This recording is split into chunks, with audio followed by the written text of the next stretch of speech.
The rejection ceremony was supposed to break her. Everyone in the Winterspire Keep expected her to shatter. They expected tears, begging, the pitiful collapse of a Luna who had dared to believe a sacred bond was stronger than political ambition. Hundreds of pack members stood shoulder to shoulder in the freezing courtyard for the solstice ceremony, their collective breath rising in thick white plumes against the twilight sky. The architecture of the ancient fortress loomed over them, gargoyles carved from black basalt staring down with hollow, indifferent eyes. The ambient temperature had dropped well below freezing, carrying the sharp, biting scent of ozone, crushed pine needles, and the metallic tang of impending snow. The wind howled off the northern glaciers, a relentless, shrieking force that seemed to mock the fragile, suffocating silence of the assembly. Frost crept up the edges of the obsidian altar, glittering like shattered glass in the dying light. Seren Hale stood at the center of the black stone altar, completely motionless. She wore a thin ceremonial gown of pale grey silk, entirely inadequate against the biting wind. The cold was a physical entity, sinking its freezing teeth into her bare arms, but she did not shiver. The external chill was absolutely nothing compared to the catastrophic roaring agony tearing through her chest. Above her, standing on the elevated dais of the pack altar, was the man she had sworn to protect with her life. Cale Vantress did not look down at his wife with regret. The Sovereign Alpha was a towering monolith of brute muscle and dark, heavy pelt, his posture rigid with righteous, unquestionable authority. His storm-dark amber eyes, which had once looked at her with unguarded warmth in the privacy of their chambers, were now completely devoid of humanity. His broad jaw clenched tight. It was not out of sorrow for what he was about to do, but invisible, arrogant irritation that she was making the proceedings uncomfortable. By simply staring back at him in absolute silence. He wanted her to cry. He needed her to collapse so he could justify casting her out as weak. He expected a performance of grief. She gave him nothing but stone. A half step behind the Alpha stood the architect of her ruin. Dahlia Vance possessed a face that was beautiful the way a winter frost was beautiful, sharp, arresting, and fundamentally lethal. The newly elevated mistress was a study in calculated triumph, wrapped in pristine silver fox fur that belonged to the keep's treasury. Her chin tilted upward in an expression of polite frozen victory. The cloying scent of poisoned honey and rare imported perfumes rolled off her skin, aggressively cutting through the natural wilderness of the territory.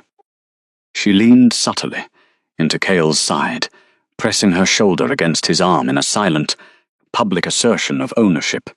It was a strategic, possessive touch designed to maximize the humiliation. By the laws of the ancient blood, and before the eyes of the assembly, the Alpha's voice boomed over the courtyard, echoing violently off the ancient stone battlements. I declare this union nullified. The words were a physical, devastating blow. Inside the young woman's chest, the fated mark resting just beneath her collarbone suddenly caught fire. It was not a metaphorical pain. The sensation exactly mirrored molten iron being poured directly into her veins. The sacred thread woven between their souls, stretching, tearing, bleeding. Her inner wolf whimpered in the dark, curling into a tight, agonizing ball as the biological anchor of her existence was violently severed. It clawed frantically at the walls of her subconscious, desperate to repair a spiritual bridge that was rapidly collapsing into the abyss. Every breath tasted like ash. Every heartbeat pushed a wave of toxic, freezing numbness out to her extremities. The physiological trauma was so profound that spidery patterns of ice seemed to test in her peripheral vision. A cold, unnatural sweat broke out across the nape of her neck. She locked her knees. She forced her spine to remain perfectly straight. She refused to let her tormentors see her bleed. Cale descended the stone steps, his heavy leather boots crunching against the layer of frost coating the dais. In his massive hands, he carried the instrument of her final, absolute humiliation. The obsidian collar, a collective, uneasy murmur, rippled through the hundreds of gathered wolves. Even the most hardened, scarred warriors of the Winterspire Guard shifted uncomfortably in the snow, recognizing the sheer cruelty of the object. It was a brutal, heavy ring forged from meteoritic iron, etched with deep, jagged runes designed specifically to suppress latent magic and permanently sever a wolf's psychological connection to the pack hierarchy. It was a punishment reserved exclusively for traitors, murderers, and rogues who had gone rabid. To place it on a recognized mate was an act of supreme, historical degradation. It was a brand meant to broadcast her worthlessness to every neighboring territory. Dahlia watched with glittering, predatory eyes as the alpha stepped within an inch of his former wife. The proximity made the torn, ragged edges of the broken bond scream in protest. The lingering scent of his cedar and wood smoke washed over Seren, a cruel, suffocating reminder of safe nights that were now permanently dead. He smelled of betrayal now. He smelled of the grave. He did not hesitate. He raised the heavy iron collar and clamped it brutally around her delicate throat. The metallic click of the locking mechanism echoed like a gunshot in the silent courtyard. It was the sound of a cage slamming shut. Instantly, the freezing weight of the iron suppressed the ambient air in her lungs. The ancient runes flared with a dull, sickly grey light, driving a spike of cold numbness straight down into her chest, violently smothering the faint spark of her latent lunar magic. The sheer mass of the object forced her chin down for a microsecond. She immediately forced her head back up. The crowd held its collective breath. They waited for the weeping. They expected her to drop to the freezing flagstones and beg the towering alpha for mercy, to plead for a position in the kitchens, to grovel for the pathetic scraps of his protection. Seren didn't cry. She didn't beg. She looked up at the man who had promised her eternity, her strange, pale-ringed gaze eerily calm, despite the biological catastrophe raging in her blood. The silence stretched, heavy and suffocating, wrapping around the courtyard until she finally opened her cracked, freezing lips. "I accept." 2 words, spoken without a single tremor. Cale flinched. It was a microscopic, involuntary physical reaction, a sudden tightening of his massive shoulders, a frantic, confused narrowing of his amber eyes, but she saw it. For a fraction of a second, the arrogant, unyielding certainty on his face cracked, replaced by a sudden, jarring wave of psychological disorientation. Her absolute, frozen dignity denied him the dominant, crushing victory he so desperately required to legitimize his new rule. She did not wait for his dismissal. She turned her back on the alpha, the mistress, and the blood-stained altar. The heavy iron around her neck bruised her collarbone with every step, but her gait remained flawless. Her thin silk gown whispered violently against the frosted stones, a fragile sound swallowed by the howling storm. She did not look left or right. She did not seek out a single friendly face in the terrified crowd, knowing with absolute certainty that any ally who met her gaze would be marked for punishment by the new regime. Some of the elders averted their eyes in shame, unable to witness the sheer stoicism of the Luna they had failed to protect. She was entirely, absolutely alone. She walked down the center aisle of the stunned assembly, her head held high.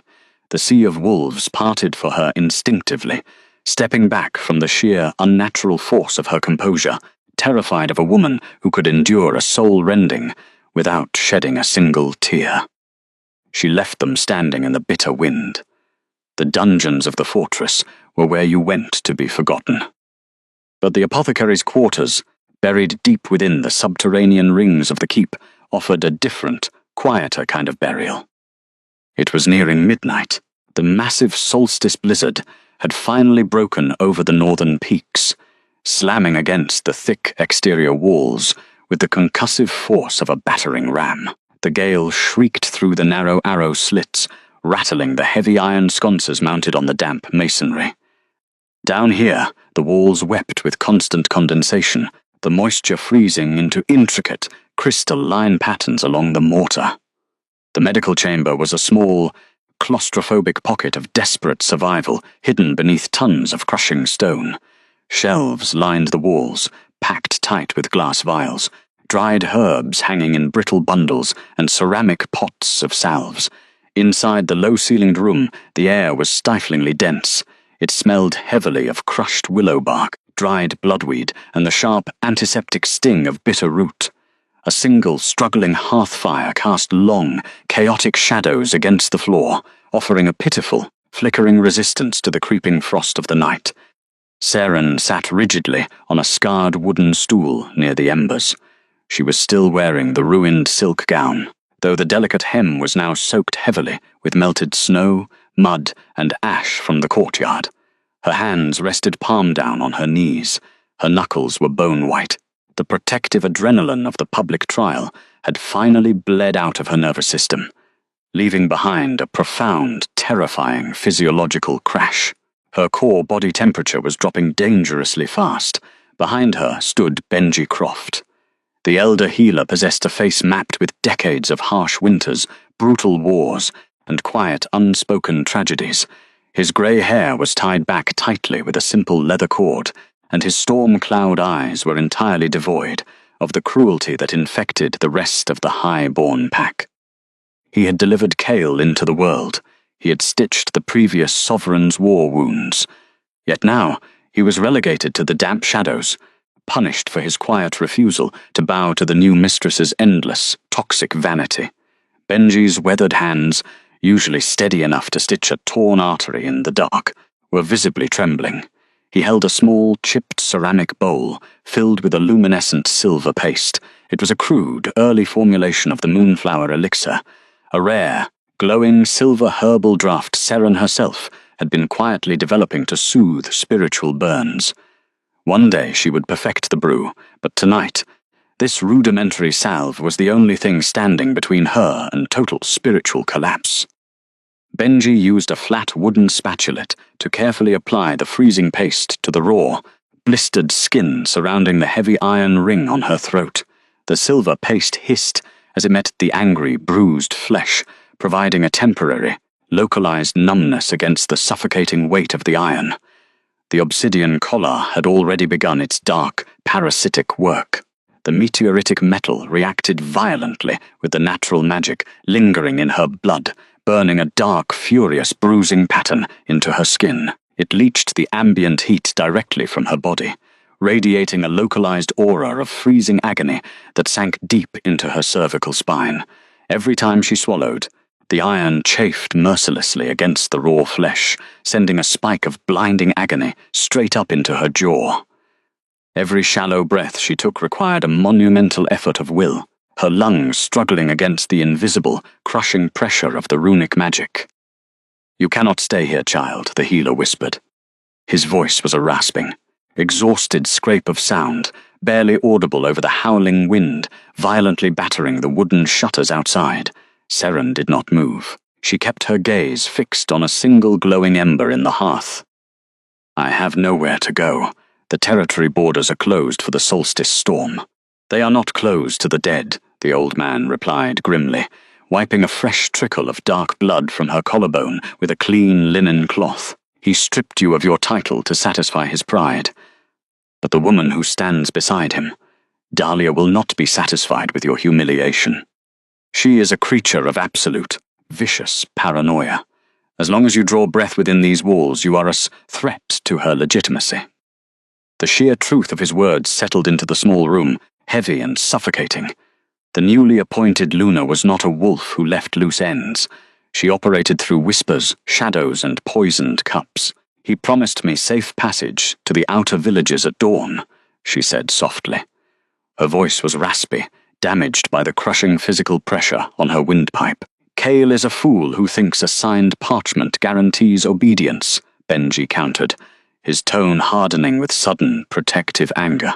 He set the ceramic bowl down on the table with a sharp clatter. "He does not control the shadows of his own keep anymore.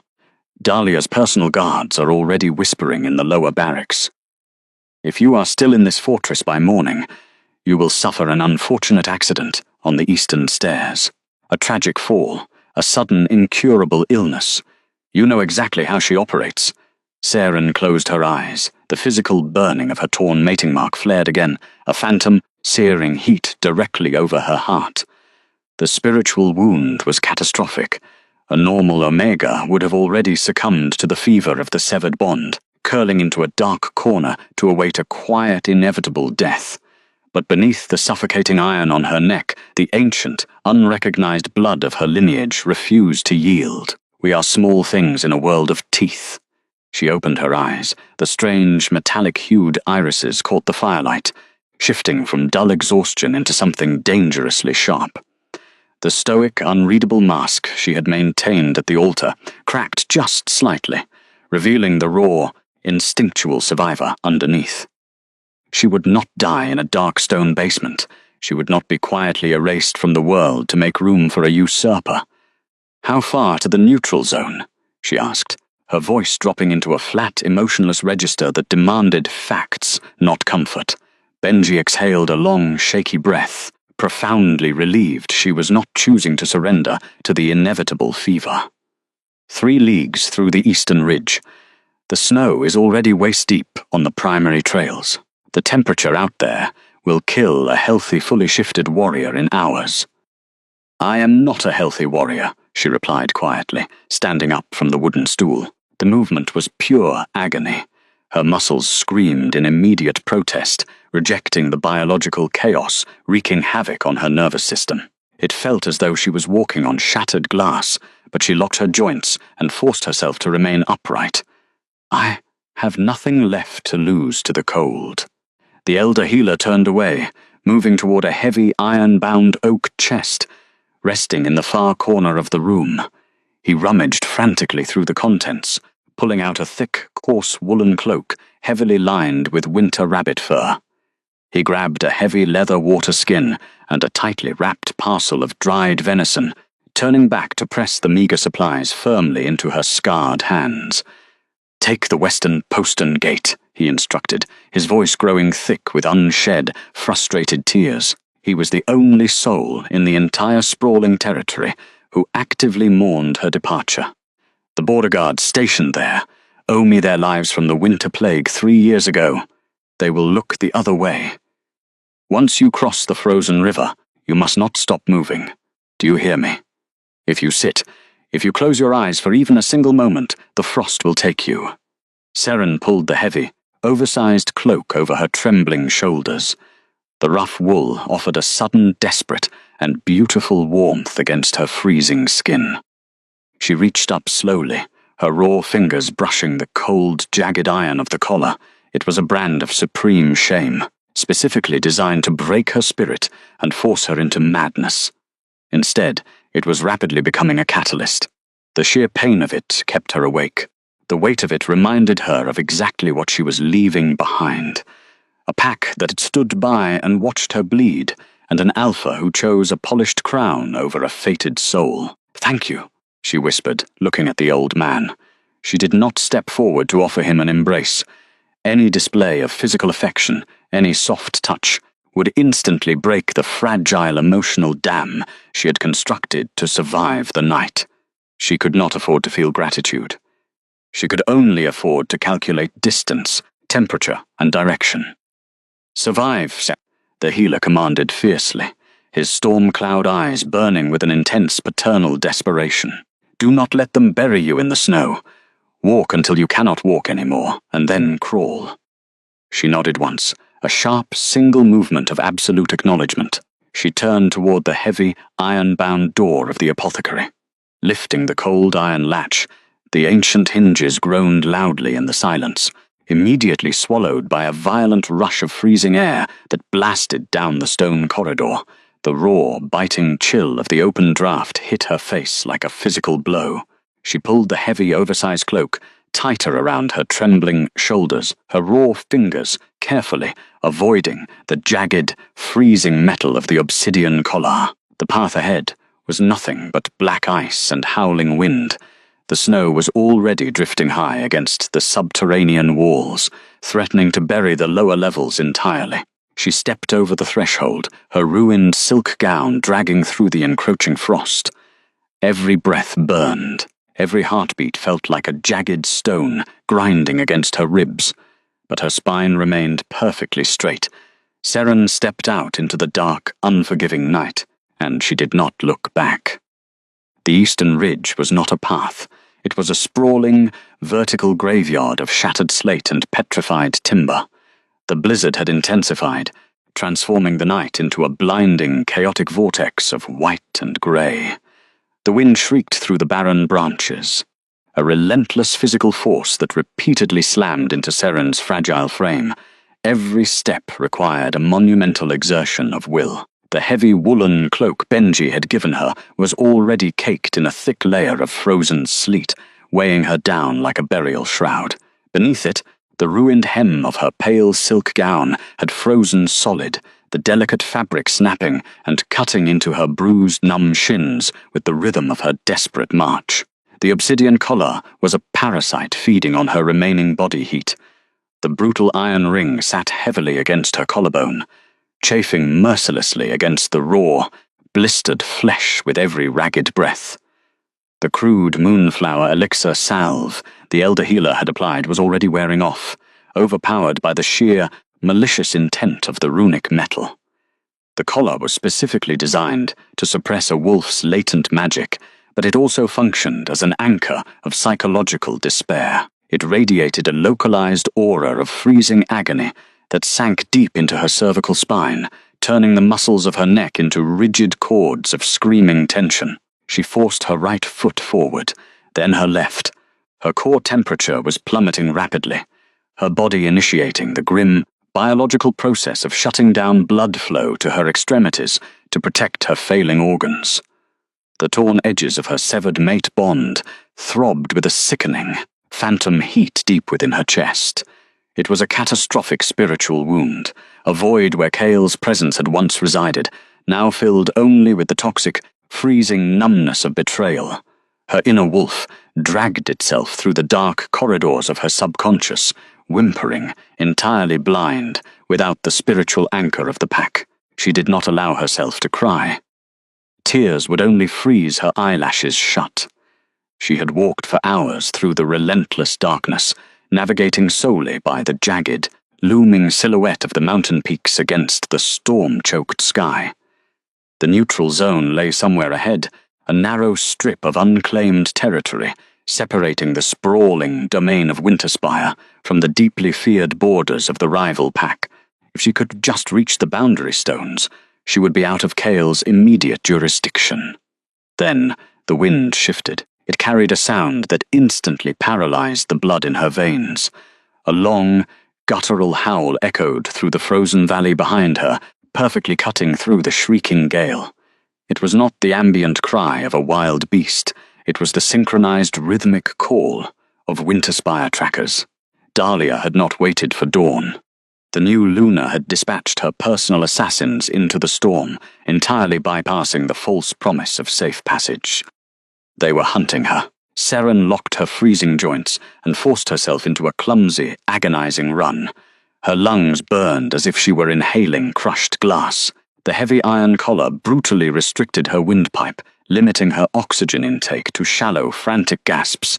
She scrambled up a steep incline of slick black ice, her raw, ungloved fingers tearing against the jagged rocks as she desperately sought purchase. She slipped, her knee slamming violently into a hidden stone, but she did not stop. She could hear the heavy, rhythmic crunch of massive paws breaking through the snow crust, growing steadily louder, steadily closer. They were playing with her. They were letting her exhaust herself before the final strike. She crested the top of the ridge. Before her, the tree line broke, revealing a wide, desolate expanse of open snow. At the far edge of the clearing stood the border markers, 3 massive monoliths of black obsidian and rusted iron, driven deep into the permafrost. Beyond them lay the territory of Valerius Thorn. It was a kingdom of shadows, ruled by an Alpha King rumored to be cursed, a sovereign so deeply feared that even Kale's most arrogant generals refused to patrol near his borders. Seren threw her weight forward, staggering toward the stones. 10 yards. The trackers broke through the tree line behind her. 3 massive wolves with dark, bristling pelts and pale predatory eyes. They moved with terrifying, synchronized lethality, fanning out to cut off any lateral escape. 5 yards. The lead wolf snapped its jaws, a sickening wet sound of anticipation, closing the distance with terrifying speed. 1 yard. Seren lunged past the central iron monolith, her boots finally crossing the invisible boundary into the foreign territory. The moment her foot struck the foreign soil, her body simply gave out. The sheer, catastrophic accumulation of physical trauma, spiritual hemorrhage, and freezing exhaustion reached its absolute limit. Her knees buckled. She collapsed forward, her shoulder striking the hard, packed snow with a dull thud. The heavy woolen cloak billowed around her, a dark stain against the pristine white landscape. She lay there, entirely paralyzed, her cheek pressed flush against the freezing ground. She could not lift her arms. She could not push herself back up. The 3 Winterspire assassins slowed their pace, their heavy paws stepping cautiously onto the neutral ground just inches from the border stones. They shifted effortlessly back into their human forms, towering, heavily scarred mercenaries wrapped in dark leather and chainmail. The leader, a man with a jagged scar bisecting his left eye, drew a long, curved hunting blade, his lips peeling back in a cruel, mocking smile. "The Alpha gave you a head start, Omega," the mercenary sneered, stepping past the marker. "But the Luna wants your head." Seren kept her unflinching eyes open. She stared at the freezing steel of the approaching blade, her jaw clenched tight. She would not beg. She would die with her spine straight and her silence intact. Then, the ambient temperature in the clearing plummeted even further. It was not the natural cold of the blizzard. It was a sudden, suffocating drop in atmospheric pressure that made the very air feel incredibly heavy, thick with the scent of ozone, crushed pine, and ancient, dark earth. The wind completely died, plunging the clearing into a terrifying, unnatural silence. Seren didn't know the man stepping from the tree line was the monarch of the rival pack's territory. She didn't know he had spent the last decade fighting a curse that turned his touch into lethal frost. All she knew was that the 3 Winterspire assassins suddenly froze in their tracks, their cruel smiles instantly vanishing, replaced by sheer, biological terror. A massive shadow detached itself from the darkness of the pines. Valerius Thorn did not walk. He seemed to materialize from the violent storm itself. The rival Alpha was a towering, terrifying figure of absolute dominance, clad in dark, hardened leather and an overcoat of heavy black wolf fur. His physical presence was overwhelming, radiating a contained, lethal energy that made the surrounding air with static electricity. His face was angular and harsh, beautiful the way a blade was beautiful, framed by dark hair that whipped violently around his broad shoulders. But it was his eyes that commanded absolute obedience. They were a dark, stormy hue, deep and completely unreadable, currently fixed on the 3 intruders with an expression of quiet, murderous intent. "You have crossed into my territory," Valerius spoke. His voice was not a shout. It was a low, resonant rumble that vibrated directly against Seren's sternum, carrying the unstoppable weight of an avalanche. The lead mercenary swallowed hard, his hand trembling so violently, the curved blade rattled against his thigh. "Lord Thorn, we are merely retrieving a banished exile by order of Alpha Vantress. She is a traitor. We mean no disrespect to your borders." Valerius did not look at the mercenary. His piercing gaze dropped to the broken woman lying in the snow. He took in the ruined silk gown, the frozen, bloodied fingers, and finally the heavy, jagged iron clamped around her throat. A symbol of ultimate degradation. A low, terrifying growl vibrated in Valerius's chest, a sound so purely primal it caused the nearby pines to tremble. His inner beast, notoriously volatile and fiercely territorial, reacted with violent, immediate disgust at the sight of a Luna treated like a rabid dog. He exhibited explicit signs of self-restraint, his massive, leather-clad fists clenching so tightly the material creaked in the silence.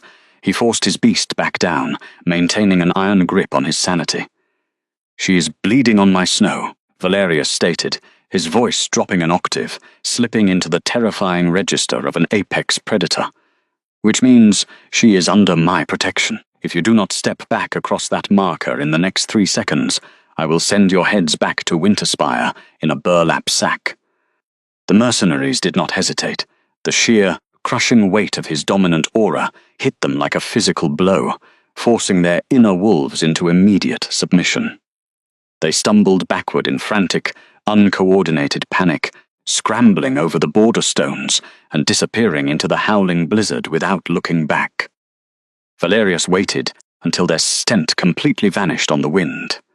Then he turned his full attention to the woman in the snow. He moved slowly, deliberately, his heavy boots crunching softly as he knelt beside her. Up close, his physical size was even more intimidating. He radiated a strange, suppressed heat, fighting a constant internal battle against the curse that raged in his veins. He looked down at Seren, his intense stare mapping the spidery patterns of dark bruising spreading beneath the iron collar. "Do not touch it," Seren managed to whisper, her voice a shattered, raspy croak. "The runes, they will burn you." Valerius's jaw tightened. He did not offer empty platitudes or false comfort. Instead, he reached into his heavy leather belt and drew the silver frost dagger. It was an ancient, legendary blade forged from meteoritic iron, the hilt wrapped in dark dragon scale, representing the absolute authority of the mountain pack. "Hold perfectly still," he commanded softly. He slid the razor-sharp edge of the dagger directly between the freezing skin of her neck and the heavy iron collar. His movements were incredibly precise, displaying a terrifying physical control. He gripped the hilt with both hands, his massive shoulders bunching beneath his dark coat. The curse in his blood flared, a dark, freezing mist radiating from his knuckles as his raw skin made contact with the runic iron. He did not flinch. He twisted the blade with an explosive, violent surge of brute strength.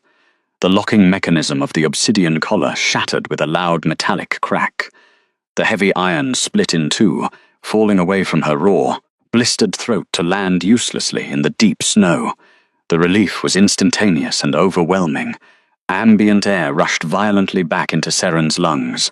The sickly grey magic suppressing her chest immediately dissipated, allowing a tiny warm spark of her latent lunar magic to flicker back to life. The sudden rush of oxygen and the cessation of the localized freezing pain sent her traumatized nervous system into immediate shock. Her vision blurred. The dark, towering silhouette of the rival Alpha faded into a soft, hazy grey. She felt the heavy, warm fabric of his overcoat being draped carefully over her shivering body, avoiding direct skin-to-skin contact before the darkness finally pulled her under. The first thing Seren registered was the scent of dry, burning cedar and old parchment. It was not the damp, freezing decay of the Winterspire dungeons. It was a heavy, sensory-dense warmth that felt entirely alien to her bones. She slowly opened her eyes, her starlight-touched irises adjusting to the golden, flickering light of a massive hearth fire. She was lying in the center of an enormous bed, buried beneath layers of thick, incredibly soft black wolf pelts. The ambient geometry of the room was imposing. High vaulted ceilings, carved directly from dark volcanic rock, heavy tapestries of deep crimson and silver, and arched windows sealed tight against the raging storm outside. The temperature was perfectly regulated, radiating a deep, comforting heat that actively chased the lingering frost from her extremities. She took a slow, experimental breath. Her windpipe throbbed, raw and blistered, but the suffocating, crushing weight of the iron was gone. She reached a trembling hand to her neck. The skin was heavily bruised, but someone had carefully cleaned the dried blood and applied a soothing, mint-scented botanical balm. Her memory snapped back with violent clarity. The altar, the rejection, the blizzard, the sovereign of the domain. Seren immediately threw the heavy pelts aside and swung her bare legs over the edge of the mattress. Her muscles screamed in profound, agonizing protest, her joints stiff and aching from near-fatal frostbite, but she refused to remain prone. She would not be found lying down like a helpless victim. She locked her knees, placed her feet on the thick woven rug, and forced herself into a seated position, pulling the collar of the oversized linen tunic she had been dressed in tight against her shoulder. Her spine snapped perfectly straight. "You should not be moving," a low voice rumbled from the shadows. Seren did not flinch. She turned her head slowly, locating the source of the sound. Valerius Thorn sat in a heavy, high-backed wooden chair positioned in the darkest corner of the vast chamber, far away from the light of the hearth. He was watching her with unwavering intensity. He had stripped off his heavy overcoat, wearing only a dark, fitted linen shirt that pulled tight across his broad chest, his forearms resting on his knees. His posture was completely relaxed, yet he radiated the terrifying coiled energy of a predator preparing to strike. He was deliberately keeping his distance. It was an explicit display of self-restraint, a physical boundary he was enforcing to ensure she did not feel trapped. "I do not sleep in foreign keeps without knowing my standing," Seren stated. Her voice was raspy, damaged but entirely devoid of fear. Valerius remained perfectly still. "You are in the primary guest chambers of the Dark Keep. You have been unconscious for 2 days. My personal healers tended to your frostbite and the runic burns on your throat. No one else has seen you, and no one from Winterspire knows you are here." The information settled into the room. 2 days. Kael had likely already announced her death to the border patrols, solidifying Dahlia's absolute claim over the pack. "Why?" Seren asked, her silver eyes locking onto his storm-grey gaze, refusing to look away. "Why risk a border war to drag a rejected, collar-marked exile into your inner sanctuary? I am not a Luna anymore. I have no pack, no territory, and no political value." Valerius leaned forward slightly, the faint light of the embers catching the sharp, harsh angles of his jaw. "Kael Ventress is an arrogant fool who inherited a throne he does not understand. He values loud, public displays of dominance because he is fundamentally weak." Valerius's voice deepened, dropping into a tone of quiet, absolute conviction. "I do not care about your former title. I care about the woman who stood on a freezing altar, had her soul violently torn in half, and walked away without shedding a single tear. I care about a survivor." Seren's breath hitched. It was a microscopic physical reaction, but he caught it. He had seen the truth of her silent departure. He recognized the immense crushing strength required to maintain that frozen dignity. "I am not seeking a new master," she stated plainly, her tone hardening. She gripped the edge of the mattress, preparing to stand if necessary. "I will not be a political pawn used to shame Winterspire, and I will not be kept as a fragile charity case. If you expect submission in exchange for this bed, you should have left me to the snow." A rare, fleeting shadow of an actual smile touched the corner of Valerius's mouth. It was beautiful, dark, and slightly dangerous. He respected her absolute refusal to bend. "I have no interest in demanding submission from a woman who clearly possesses more spine than her former alpha," Valerius replied smoothly. He did not stand. He remained anchored to his chair, maintaining the safe physical distance between them. "I am offering a transaction, a mutual alliance." Seren narrowed her eyes, calculating his angles. What could I possibly offer the Alpha King of the Dark Peaks? "Your mind," Valerius answered instantly. "You spent 5 years managing the supply lines, border defenses, and agricultural reserves of Winterspire, while Kael was busy posturing for his generals. You know every weakness in his fortress. More importantly, my scouts informed me that you possess a unique understanding of botanical healing. The glowing silver paste your elder applied to your neck. It is a rare formula, the Moonflower Elixir. My warriors suffer greatly from the dark magic lingering in the southern swamps. We need a healer who understands spiritual wounds." Seren absorbed the offer. He was not asking for her body, her bloodline, or a forced mating bond. He was asking for her competence. He was validating the quiet, invisible labor she had poured into a kingdom that had ultimately discarded her. "You want me as your chief strategist and head apothecary," she clarified, testing the weight of the titles.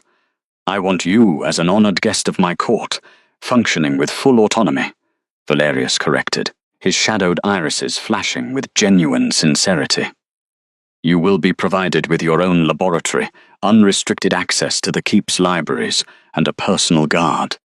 You will answer only to me.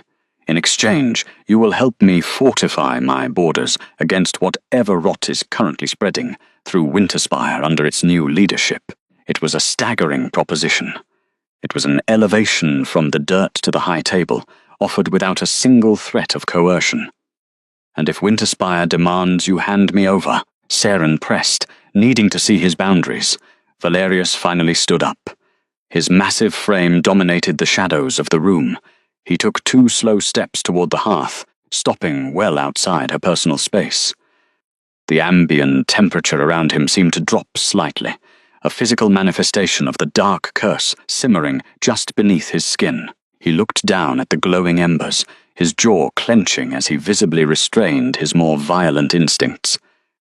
"If Kael Ventress approaches my borders demanding your return," Valerius rumbled, his voice turning deadly cold, "I will personally sever his head from his shoulders and mount it on the very marker where you collapsed." The absolute certainty in his vow hung in the heavy, cedar-scented air. He meant every single word. He was offering her an impenetrable fortress of protection, not out of pity, but out of a profound, primal respect for her survival. Seren looked at the powerful, cursed Alpha standing near the fire. He was terrifying, isolated, and incredibly dangerous. But as she sat in the warmth of his sanctuary, her battered inner wolf slowly uncurled from its defensive ball, blinking in the dark, sensing a strange, instinctual safety it had never felt in the polished halls of her former home. "I require a separate wing for my botanical work," Seren said quietly, lifting her chin, "and I will not wear the pack colors of this territory until I choose to do so." Valerius Thorn turned his head, his metallic gaze locking onto hers. The tension in his massive shoulders relaxed just a fraction. "Not used, not owned. Chosen," he murmured softly, echoing the silent, unspoken rule of true autonomy. "The eastern wing is yours, Seren Hale. Welcome to the shadows." She nodded once, a sharp, dignified acceptance. The transaction was sealed. The broken Luna of Winterspire had found her sanctuary, and the Mountain Monarch had just acquired the weapon that would eventually bring his greatest rival to his knees. 3 weeks had passed since the solstice blizzard. The high courtyard of the mountain keep was a masterpiece of lethal, ancient geometry. Carved directly from the dark, volcanic rock of the mountain's peak, the training grounds were enclosed by massive basalt battlements that blocked the worst of the howling northern winds. At dawn, the temperature hovered just above freezing, carrying the sharp, biting scent of ozone, crushed pine needles, and the cold, metallic tang of iron. The sky above was a bruised expanse of indigo and slate, slowly bleeding into the pale, watery grey of early morning. Frost coated the flagstones in a delicate, glittering layer of ice, undisturbed except for a single set of rhythmic, deliberate footprints.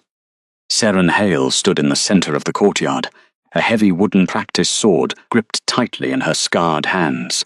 She wore a simple, functional tunic of dark woven linen and thick leather trousers, entirely unadorned by the intricate, suffocating silver embroidery required of her former station. The deep, jagged bruises on her throat had faded into pale, branching scars, a permanent physical reminder of her survival. She swung the wooden blade in a wide, sweeping arc. The heavy wood cut through the freezing air with a low, aggressive hum. Her muscles screamed in profound, aching protest. The sheer physical atrophy, caused by the magic-suppressing iron, had left her body fragile, but she refused to surrender to the weakness. She could still feel the phantom weight of the obsidian collar around her throat, a cold, suffocating memory that fueled the desperate power behind her strikes. She swung again, harder this time, her boots pivoting sharply on the icy stone. The physical exertion was a necessary distraction. In the quiet, sprawling sanctuary of the Eastern Wing, she had spent the past 3 weeks meticulously rebuilding her life. She had established a fully functioning botanical laboratory, brewing concentrated vats of the moonflower elixir to treat the spiritual and physical wounds of the border guards. She had mapped out defensive strategies, utilizing her intimate knowledge of Winterspire's supply lines to fortify the Shadowfang perimeters. She was respected. She was autonomous. But the moment she closed her eyes, the phantom agony of her severed mate bond would occasionally flare, a sickening, terrifying reminder of the absolute ruin she had barely escaped.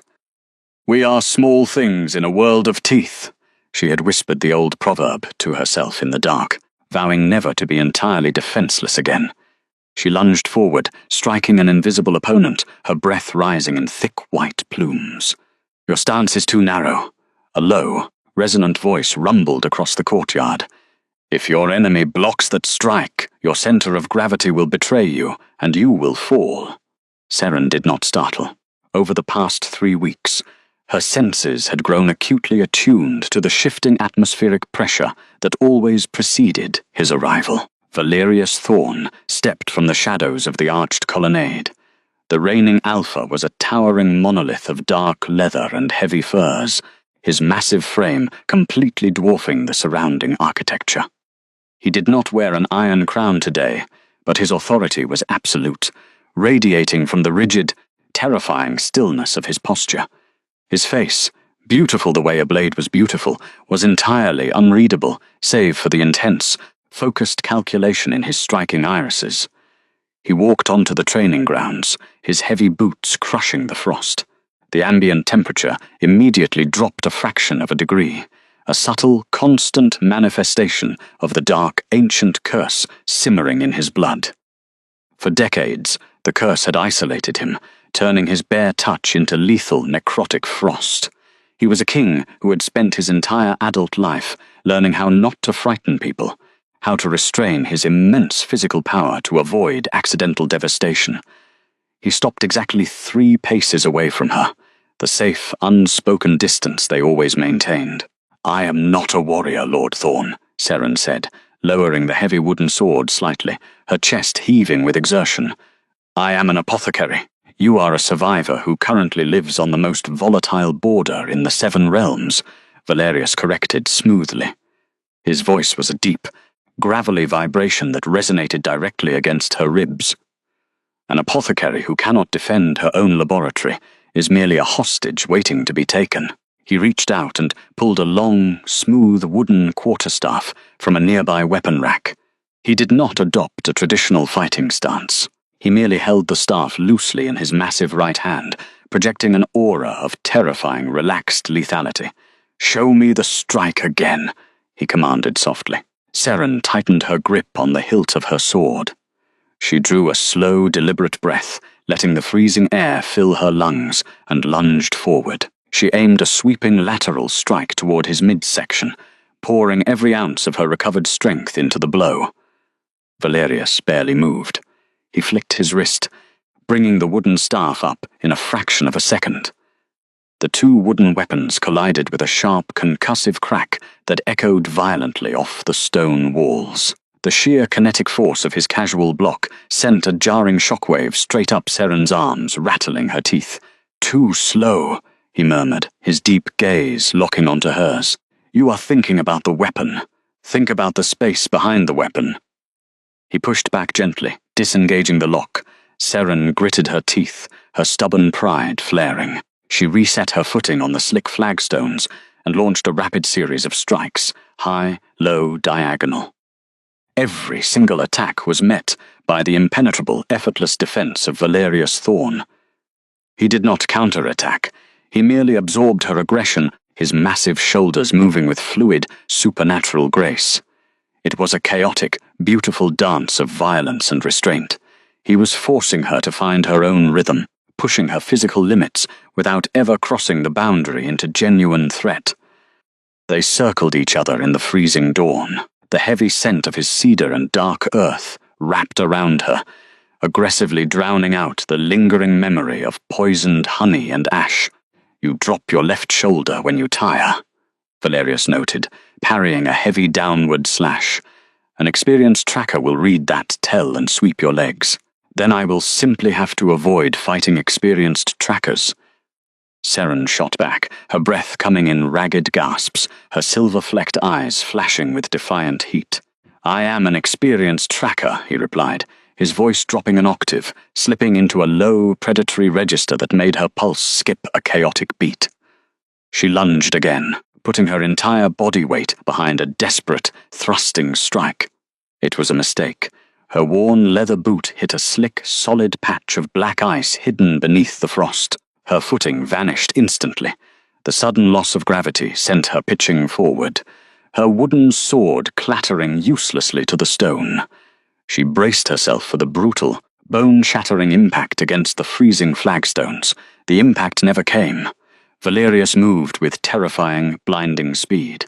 He dropped his staff, stepping directly into her collapsing trajectory. He threw out his hand, his bare, ungloved fingers closing with absolute precision around her right wrist to arrest her fall. The moment skin met skin, the entire courtyard seemed to violently detonate. It was not the lethal, necrotic, freezing agony of his inherited curse. Instead, a blinding, physical shockwave of raw, molten gold erupted from the exact point of their contact. The sudden, catastrophic surge of heat shot directly up Seren's arm, flooding her traumatized nervous system with a sensation so intensely euphoric it stole the breath completely from her lungs.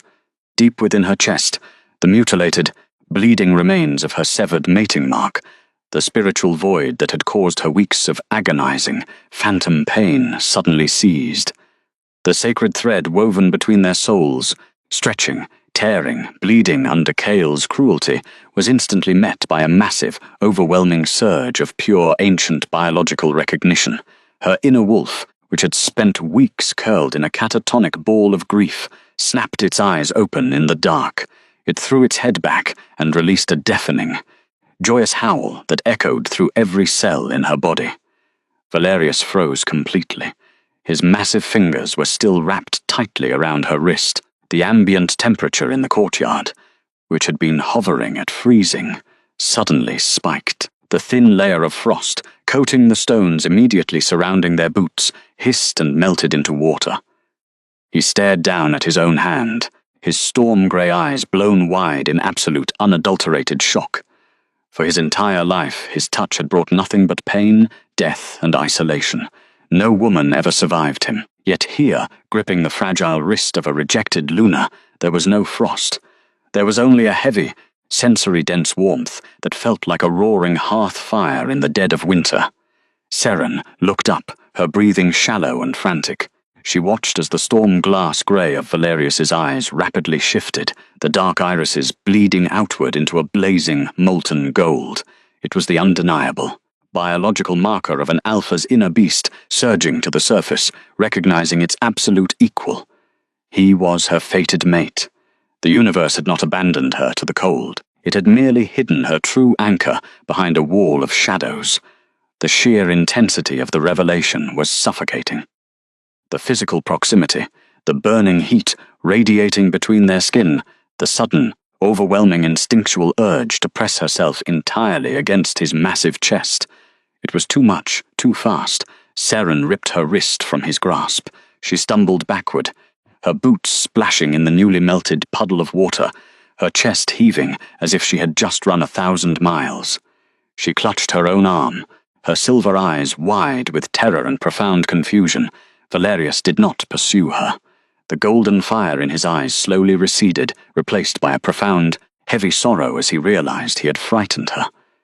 He immediately took a deliberate step back, raising both of his massive hands in a gesture of absolute, non-threatening surrender. His jaw clenched so tightly a muscle feathered beneath his scarred cheek. He was fighting a monumental, agonizing battle against his own beast, violently wrestling his feral instincts back into the cage to offer her the one thing she had never received at Winterspire. Space. I apologize. Valerius grated out, his voice hoarse, trembling with the sheer effort of his self-restraint. I did not mean to touch you. He lied to protect her. He framed the earth-shattering awakening of their fated bond as a simple accident of proximity, refusing to force the unbearable weight of destiny onto a woman who was still bleeding from a broken collar. Seren stared at him, the phantom warmth still humming violently beneath her skin. She saw the microscopic tremor in his massive hands. She recognized the terrifying strength required to step away from a newly ignited fated bond. He was an apex predator who had just found the one thing he was biologically wired to claim, and he was voluntarily choosing to step backward into the cold. "The lesson is over for today," Seren whispered. Her voice was a fragile, shaking thing. She turned and fled toward the heavy oak doors of the eastern wing, leaving the Sovereign of Shadowfang standing alone in the melting snow, staring at his empty hand as if he had just held the sun. High noon at Winterspire Keep brought no warmth. The sky above the ancient fortress was a sickly, bruised purple, choked by a stagnant, heavy cloud cover that refused to break. Inside the massive stone walls of the Alphas Solus, the ambient air was thick and suffocating. It smelled of stale, spilled wine, rotting pine needles, and the aggressive, cloying sweetness of Dahlia Vance's imported floral perfumes. It was a toxic, nauseating atmosphere that perfectly mirrored the rapid decay of the entire territory. Without the stabilizing lunar magic of their true Luna, the pack lands were rotting from the inside out. The winter crops in the lower valleys had inexplicably blackened and died in the frost. The border wards, woven from ancient blood magic, were fraying, allowing dark, feral things to creep out of the southern swamps. The lower pack members moved through the courtyards with lethargic, hollow-eyed exhaustion. The hearths did not burn as hot. The meat tasted like ash. Alpha Kale Vantress stood over a massive oak table, glaring down at a spread of territorial maps. He was a physical manifestation of brute, unraveling power. His heavy fur cloak was discarded on the floor, his dark tunic unlaced at the throat. He had not slept properly in weeks. The dark circles beneath his storm-dark amber eyes spoke of a man haunted by a relentless, invisible phantom. The physical burning of the broken mating mark on his chest was a constant, dull, agonizing throb that no amount of strong liquor could dull. He had expected the pain to fade once the outcast was dead. He had expected the territory to flourish under the rule of a strong, compliant mistress. Instead, the pack was suffocating, and the silence she had left behind was driving him absolutely mad. Dahlia lounged gracefully on a plush velvet settee near the dying hearth, idly filing her immaculate nails with a silver rasp.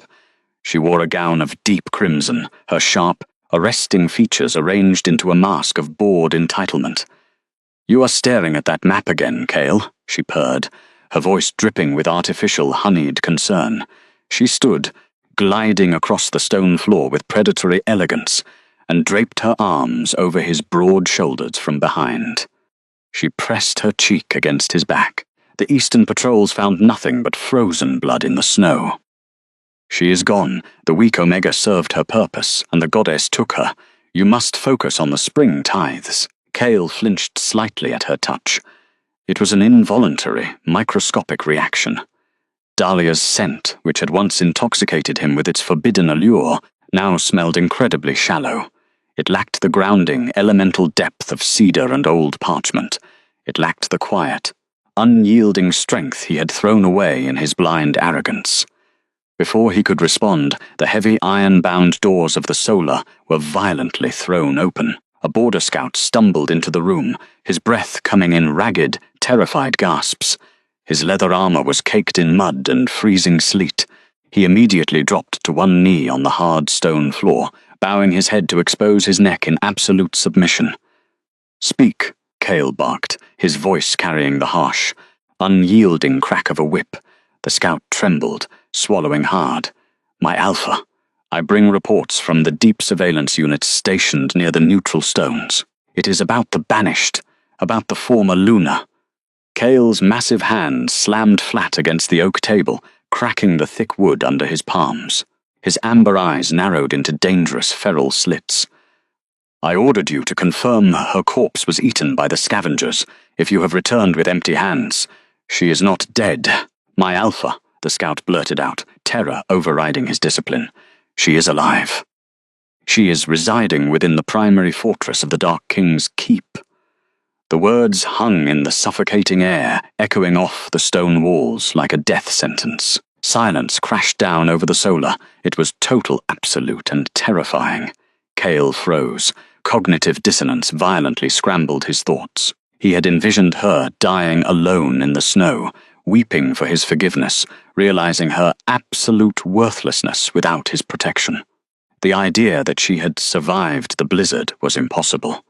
The idea that she was living inside the impenetrable fortress of his absolute worst, most lethal enemy was a catastrophic psychological blow.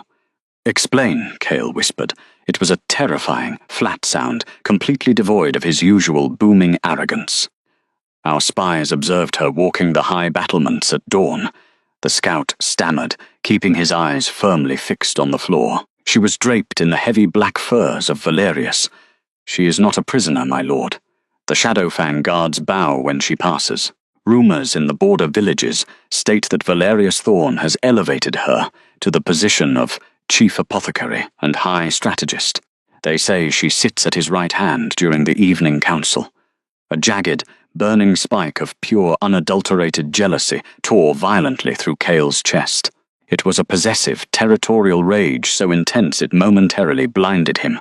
His inner wolf, violent and deeply insecure, snarled at the visceral image of his mate, the quiet, stoic woman he had publicly humiliated and discarded, standing beside a sovereign who was infinitely more powerful, more feared, and more respected than he could ever hope to be. Valerius Thorn was a cursed legend. The thought of Valerius looking at Seren with anything approaching respect was acid in Cale's veins. "It is a lie," Dahlia hissed, stepping away from Cale, her beautiful face twisting into a mask of ugly, venomous panic. "Valerius Thorn kills anyone who crosses his borders. He does not take in broken, wolfless maids. She must have offered him secrets. She is a traitor. She is selling Windspire's vulnerabilities to our enemies." Dahlia's desperate manipulation was as thin as tracing paper, but Cale's massive hands clamped down on the edges of the heavy oak table. The thick wood groaned in protest before cracking violently under his grip, the parchment map tearing jaggedly beneath his fingers. His jaw locked so tightly, his teeth ground audibly in the suffocating silence, his bruised pride physically rejecting the reality of his former mate thriving in a rival's sanctuary. "She belongs to Winterspire," Cale growled, his voice vibrating with dark, irrational obsession. "She bears my broken mark. She knows the structural weaknesses of our eastern defenses. I will not allow that feral, cursed bastard to utilize my property against my own kingdom." Dahlia stepped closer, her eyes glittering with lethal intent. "Then authorize the Shadow Walkers. Send the elite assassins to poison the Shadowfang wells. We can eliminate her quietly before she causes a war." "No," Cale snarled, turning on Dahlia with a sudden, terrifying ferocity that made the mistress flinch backward. "I will not skulk in the shadows like a coward. I am the alpha of this realm. If Valerius Thorn believes he can steal my discarded Luna and parade her on his battlements to mock my authority, he will learn the price of his arrogance." Cale stormed across the solar, ripping a massive two-handed broadsword from the wall display. The steel scraped loudly against the iron brackets, a violent, metallic shriek that signaled the end of diplomacy. "Summon the vanguard," Cale commanded the trembling scout, his amber eyes completely consumed by possessive madness. "Assemble 300 of our most heavily armed warriors. Prepare the siege beasts. We march on the neutral border stones at first light." The scout nodded frantically, scrambling to his feet and fleeing the solar as fast as his legs could carry him, desperate to escape the suffocating aura of the unraveling alpha.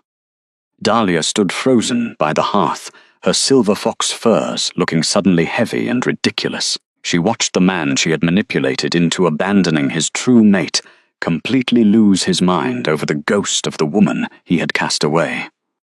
The realization struck her with cold, terrifying clarity. She wore the crown, but the banished exile still owned the Alpha's soul. Cale Vantress strapped the heavy steel scabbard across his broad back, his jaw set in a rigid line of absolute denial. He was marching into the shadow of a cursed kingdom, driven not by strategy, but by the pathetic, agonizing regret of a sovereign who had finally realized he had thrown away the only anchor keeping him tethered to the light. He was going to demand her return. He was going to drag her back in chains if necessary, completely ignoring the fact that his own lands were rotting beneath his boots. He didn't know that the quiet, stoic woman he was marching to reclaim no longer existed. He didn't know she had awakened an ancient, latent magic in the warmth of a rival's hearth, and he certainly didn't know that Valerius Thorn would gladly drown the entire world in blood before letting anyone place a collar on her throat ever again. The frozen expanse of the neutral border valley was eerily quiet, though it was not the peaceful silence of a sleeping wilderness. It was the heavy, suffocating stillness that always preceded catastrophic violence. The ambient temperature at the boundary stones had stabilized just below freezing, crisp and biting against the lungs, turning every exhalation into a sharp plume of white vapor. The sky overhead was a brilliant, unforgiving expanse of shattered blue, completely devoid of the suffocating storm clouds that usually choked the northern mountain passes. Seren stood a few feet from the massive obsidian markers, her boots planted firmly on the hard-packed permafrost. The earth beneath her was solid, unyielding. It matched the iron in her spine. She was not running today. She was not bleeding, and she was certainly not wearing the soiled rags of a discarded exile. She was wrapped in a meticulously crafted coat of dark, heavy leather and silver fox fur, the deep charcoal colors of the rival Tetratree, absorbing the harsh morning sunlight and shielding her from the biting wind. The garments felt like armor. They felt like a choice.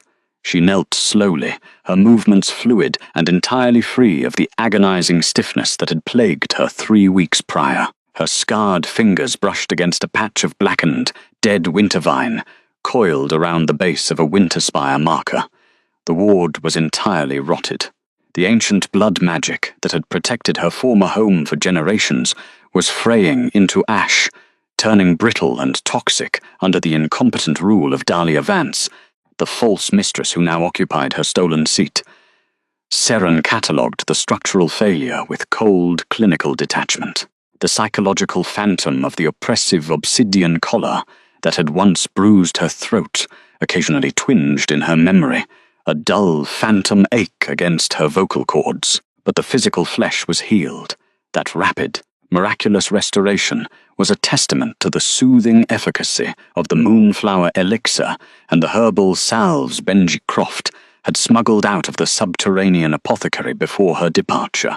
The wise elder healer had lacked the physical strength to stop her public banishment at the autumn solstice altar, but his quiet loyalty had ensured she survived the freezing mountain passes. She traced the dead vine one last time. Let it rot. Let it all turn to dust. A sudden, deep vibration shuddered through the soles of her boots. It was faint at first, a rhythmic, concussive thud echoing through the subterranean bedrock, vibrating deep within the marrow of her bones. A flock of snow ravens erupted from the distant tree line, their frantic, jagged flight patterns shattering the morning stillness. The scent of the wind shifted violently.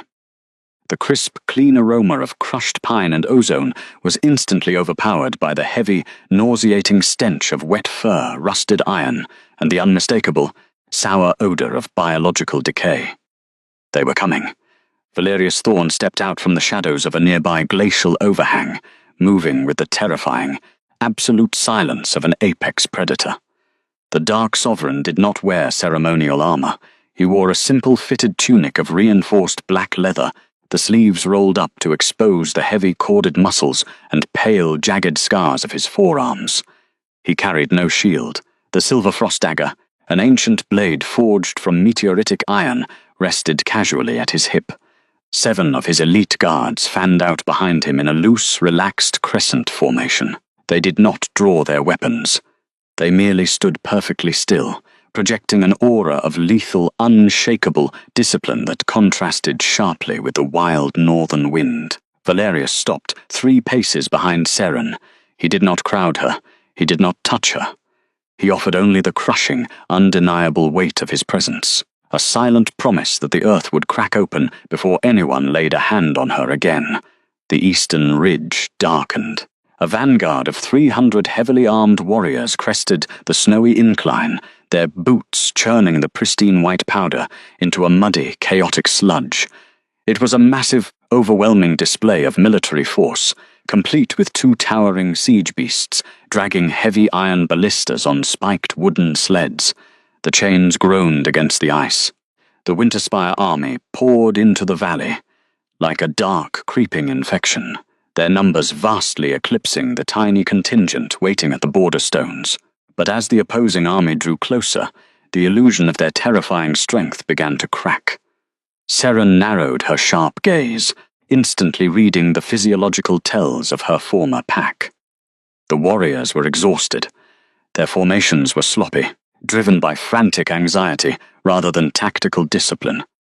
Scores of the soldiers looked gaunt, their armor hanging loose over diminishing muscle mass, their eyes hollow and shadowed by sleepless nights. The rot of the land had infected the blood of its defenders. Without a true spiritual anchor to sustain the territory, the soil was slowly starving them to death. The vibrant, powerful army she had once proudly called her own was devolving into a terrified militia. At the head of the crumbling vanguard rode the architect of their ruin. Alpha Kale Vantress reigned in his massive, armor-clad war mount just 10 yards from the boundary line. The beast beneath him was frothing at the mouth, agitated and desperate to retreat from the suffocating pressure of the rival territory, its hooves striking the frozen earth in panicked, erratic rhythms. Kale himself was a vision of unraveling, feral madness. The polished, arrogant monarch who had stood on the solstice altar and forced the heavy iron collar onto her neck was gone. In his place was a man consumed by paranoid exhaustion. His storm-dark amber eyes were bloodshot and deeply sunken, wildly scanning the small group before locking violently onto the woman standing in the center. He expected a performance of terror. He expected her to cower behind the rival king, to weep for mercy, or to drop to her knees in submissive panic at the sight of his overwhelming army. He expected the broken, weeping Omega he had manufactured. She gave him nothing but stone. Seren did not flinch. She did not take a single step backward. She merely stood up, brushing a dusting of frost from her dark leather coat, and met his manic gaze with absolute chilling indifference. The silence stretched, tight as a drawn bowstring, refusing to yield to his dominance. "You are trespassing on the edge of my domain, Vantress," Valerius rumbled. The voice of the Dark Sovereign did not carry the frantic, shouting volume of a man trying to prove his dominance. It was a low, seismic vibration that rolled across the frozen valley, vibrating directly against the breastplates of the opposing army. The ambient temperature around the Shadowfang King plummeted, his ancient curse flaring in response to the massive threat. A faint, necrotic mist began to curl around his bare knuckles, freezing the moisture in the air into microscopic shards of jagged ice. The sheer physical density of his power pressed against the boundary line, an invisible, crushing wall of winter magic. Kale ignored the warning. He swung his heavy leg over the saddle and dropped to the snowy ground, his heavy boots cracking the permafrost. His hand rested aggressively on the pommel of his broadsword. His chest he heaved. The torn, mutilated edges of his own severed mating mark burned with agonizing, toxic heat beneath his armor as he finally stood within breathing distance of the woman he had discarded. The phantom pain was blinding, a biological punishment for severing a sacred thread. "I have not come for your rocks, Thorn," the invading monarch snarled, his voice cracking with desperate, possessive rage. He pointed a heavily gauntleted finger directly at the stoic woman. "I have come for my property. Hand over the traitor, and my vanguard will withdraw without burning your outposts to ash." The sheer, staggering arrogance of the demand hung in the freezing air, a desperate lie completely unmoored from reality. A ripple of profound, visceral discomfort swept through the ranks of the invading soldiers. Countless frontline veterans averted their eyes, shifting their weight uneasily, intimately aware that they were threatening a cursed legend over a personal vendetta that was rotting their own homes. They knew the truth. They knew that their sovereign had dishonored his true Luna before the entire pack, exchanging her pure starlight lineage for Dahlia Vance's empty political promises, and now they were being ordered to bleed for his mistake. Valerius did not draw his blade. He merely tilted his head, a microscopic gesture of cold, mocking calculation. He refused to answer the demand. He refused to speak for her, maintaining an absolute, unyielding respect for her autonomy. He stepped slightly to the side, opening the physical space between himself and the boundary line, explicitly transferring the power of the parley entirely to the woman in black leather. Seren stepped forward. She closed the distance to the absolute edge of the obsidian boundary marker. The harsh sunlight caught the pale, branching scars wrapping around her delicate throat. She made sure he saw them. She tilted her chin up, exposing the vulnerable flesh, making sure the entire front line of his army saw the permanent, physical evidence of his catastrophic failure as a protector. The scars were not a brand of shame, they were a receipt of her survival. "I am not a citizen of Winterspire," she stated. Her voice was not a shout, but it possessed a clear, ringing, acoustic quality that carried effortlessly across the silent snow, echoing against the glacial walls. "I hold no title in your court. I wear no collar for your amusement. You severed the ancient thread on the solstice altar. You have no jurisdiction here." The calm, rational finality of her words struck the arrogant Alpha like a physical blow to the sternum. The absolute lack of fear in her unusual eyes drove a spike of irrational, panicked jealousy straight through his crumbling ego. She was not a broken, helpless exile, wandering the wilderness. She was thriving in the shadows, entirely untouchable, backed by the most lethal force on the continent. "You carry my muck," he roared, completely losing his temper, his composure shattering into 1,000 jagged pieces. He took a violent, heavy step toward the boundary line, his boots crushing the frost. "You know the defensive architecture of my eastern gates. You are selling my kingdom's secrets to a feral bastard who slaughters his own kind. You are coming back to the keep, even if I have to drag you by your hair and lock you in the deep vaults until you remember your place." The threat of physical violence, of forced captivity, echoed violently off the glacial walls. The 7 elite guards flanking Valerius shifted their weight, their hands dropping instantly to their weapons in perfect, synchronized lethality. The sound of steel whispering against leather was a terrifying collective hiss. The Dark King's jaw locked, the necrotic frost radiating from his hands intensified, turning the ground beneath his boots completely black as the localized temperature dropped to lethal levels. The ice creeping up his arms was crackling with suppressed violence. He was a fraction of a second away from unleashing a biological catastrophe that would freeze the blood in the front lines of the opposing army. He wanted to tear the arrogant Alpha's throat out. He wanted to drown the valley in blood. Seren raised a single scarred hand. It was a micro-gesture, a quiet command for restraint, a simple flick of her wrist, and to the absolute horror of the invading army, the terrifying cursed king immediately obeyed. Valerius halted his advance. The frost stopped creeping. He reined in his lethal, feral instincts, simply because she asked him to. He yielded. The sheer contrast between the frantic, shouting tyrant, demanding submission, and the controlled, devastating power of the rival king, offering absolute obedience, was painfully obvious to every soldier on the field. Kael saw the exchange, the unspoken, intimate synchronicity between his former mate and his greatest enemy fractured the last brittle remnants of his sanity. Kniel, the desperate monarch, bellowed, unleashing the full, psychic weight of his alpha aura. It was a biological weapon designed to crush the willpower of lower-ranking wolves. A massive, concussive wave of dominant energy blasted across the boundary line, a heavy, suffocating pressure intended to force her spine to snap, to drive her to the freezing ground in weeping, submissive agony. The sheer force of the invisible command was so violent that it made several of his own soldiers stagger backward, clutching their chests as the oxygen was violently compressed from their lungs. The snow around his boots was physically blown backward by the sheer force of his desperation. The psychic shockwave hit the woman standing at the border. She did not blink. The oppressive command shattered against her skin like fragile glass, hitting a solid granite wall. The latent lunar magic that had been suppressed for years under layers of political abuse and heavy iron runes, had fully awakened in the safety of the rival sanctuary.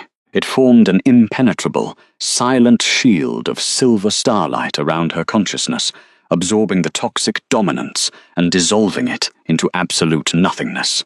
The biological mandate of his bloodline held absolutely zero power over a soul that had completely, fundamentally detached itself from his existence. The thread was truly, entirely dead. "I am not your Mabega," she replied softly, the quiet words cutting sharply through the chaotic echo of his shout. "And you are not my king." The failure of the command left the invading Alpha entirely paralyzed. He stared at her, his broad chest heaving, his mouth slightly open, as his mind violently rejected the impossible reality unfolding before him. He had brought 300 warriors to reclaim a broken maid, only to find an immovable ascendant queen. "You are nothing without me," he gasped, his voice dropping into a hoarse, pathetic rasp, his amber eyes darting wildly as he desperately tried to salvage a single shred of his shattered dominance. "If you refuse to return, if you choose this cursed, isolated monster, you will burn with him. He cannot touch you, he cannot mate you. He will freeze the blood in your veins and leave you a hollow corpse. You will die alone in his frozen keep." It was the ultimate, cruelest manipulation. He was weaponizing the tragic, deeply feared reality of the rival sovereign's inherited curse. He knew the stories. The entire continent knew the stories of the ancient inherited curse, the lethal frost that made the Shadowfang king fundamentally hazardous to any living creature. Valerius did not defend himself. The Dark King looked down at the blackened, frozen earth beneath his boots, the heavy, agonizing burden of his isolation pulling at his broad shoulders. The insult landed exactly where Cale intended. It struck the deepest, most vulnerable fear in Valerius's chest. He knew the rumors were true. He knew his touch was lethal to ordinary mortals. He had spent decades ensuring he never harmed the innocent. He had offered Seren a sanctuary of the mind, a place of honor and strategy within Shadowfang Keep. But he had explicitly, painfully maintained a physical distance to keep her breathing. He had accepted that he would die alone, just so long as she lived. He expected her to agree with the logic. He expected her to maintain the safe, strategic boundary they had established over the past weeks. He expected her to remain out of arm's reach. Seren did not retreat. She turned her back completely on the crumbling, desperate man screaming from the other side of the border, dismissing Cale Ventress as if he were nothing more than a ghost. She walked slowly, deliberately, toward the towering monolith of dark leather and suppressed frost. The entire valley held its collective breath. The wind died completely, the air growing instantly still. The only sound in the vast, shattered expanse was the soft, rhythmic crunch of her boots on the snow, closing the distance to the cursed sovereign. She stopped mere inches from his towering frame. The localized cold radiating from his massive body was biting, an intense physical warning designed by nature to push living things away. He looked down at her, his storm-grey eyes wide with a sudden, profound panic.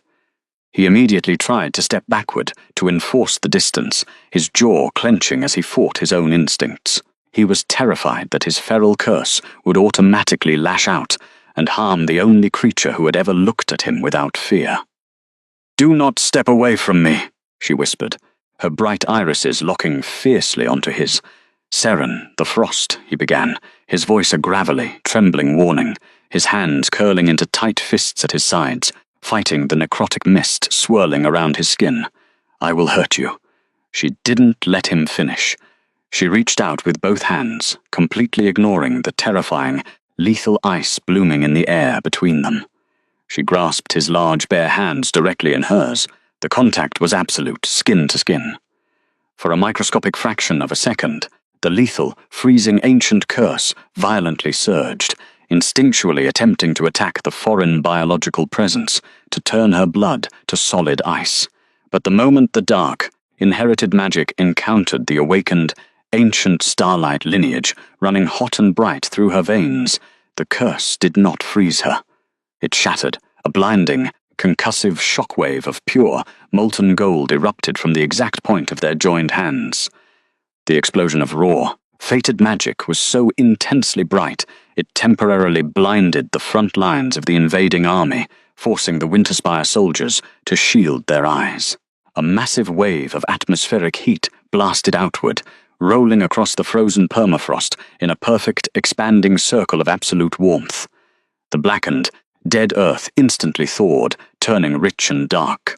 The thick layer of snow and jagged ice coating the boundary stones vaporized into a dense, hissing cloud of warm steam. The heavy, suffocating stench of rot, decay, and rusted iron was violently overwritten by the overwhelming sensory-dense aroma of burning cedar, wild moonflowers, and the heavy electric scent of a summer storm rolling across the mountains. Deep within their chests, the ancient, biological reality of the universe slammed into place with the force of a falling star. The true fated soul bond, denied for decades by political manipulation and cruel geography, fully anchored itself, weaving an indestructible golden thread between their hearts. The golden light surged up Valerius's arms, violently purging the inherited generational ice from his nervous system, melting decades of deep cellular trauma. The heavy, agonizing pressure that had isolated him for his entire adult life evaporated in an instant, replaced by a roaring, euphoric warmth that flooded every cell in his massive body, grounding him in absolute, unquestionable safety. His once cold irises, shifting with warm, molten flecks of gold, snapped completely to a blazing, incandescent amber. His inner beast, terrifying and legendary, did not snarl in dominance. It bowed, submitting entirely to the radiant, healing warmth of its chosen queen. The invading army stood completely paralyzed, the absolute biological reality of the true bond, rendering their numerical advantage utterly irrelevant. The heavy weapons they carried suddenly felt entirely meaningless against the ancient, sovereign magic rolling over the valley. Cale Vantress collapsed to his knees in the thawing mud, the horrific realization of his eternal, unfixable mistake finally crushing what remained of his mind. He had thrown away an ascendant queen to crown a liar, and now he was nothing but a broken spectator to her ascension. Seren did not look back at him. She did not need to. Her scarred fingers tightened their grip on Valerius's massive, warm hands. The Dark Sovereign stood tall, the crushing physical burden of his cursed isolation completely gone, replaced by the quiet, fierce devotion of a protector who had finally found his home. Without a single word spoken to the weeping Alpha in the mud, Valerius and Seren turned together.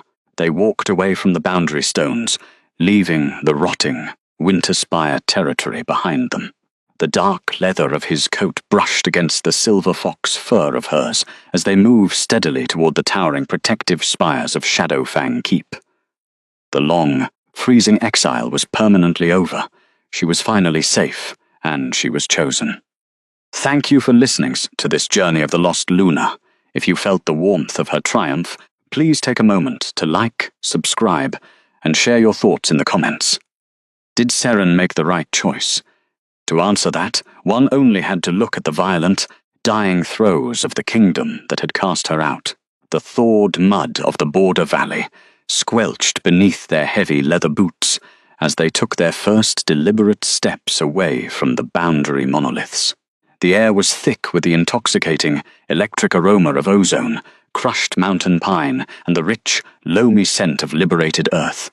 Around their ankles, the dead, blackened permafrost was rapidly giving way to delicate shoots of green winter moss. It was a biological rebellion, a purge of ancient frost triggered by the massive explosion of starlight and golden hearth fire. Seren Hale kept her scarred fingers woven tightly into the massive, warm hand of Valerius Thorn. He walked beside her not as a towering, isolated monster fighting a necrotic curse, but as an ascendant king whose physical presence radiated pure, unshakable sanctuary. They were walking away from the ruins of her past. They were leaving the rotting hierarchy of Winterspire to choke on its own bitter ash. Behind them, a ragged, animalistic sound of pure, psychological desperation shattered the morning's stillness. It was not the commanding roar of a sovereign monarch. It was the frantic, screeching snarl of a tyrant whose entire universe had just violently collapsed around his ears. Alpha Kale Vantress could not let her cross that line. To watch the woman he had publicly humiliated on the autumn solstice stand tall beside his most lethal rival, glowing with an ancient, sovereign power he had been too blind to recognize, was an acid that burned straight through the remaining shreds of his sanity. If she disappeared into the mountain fortress of the cursed king, his political legitimacy would evaporate before the sun reached high noon.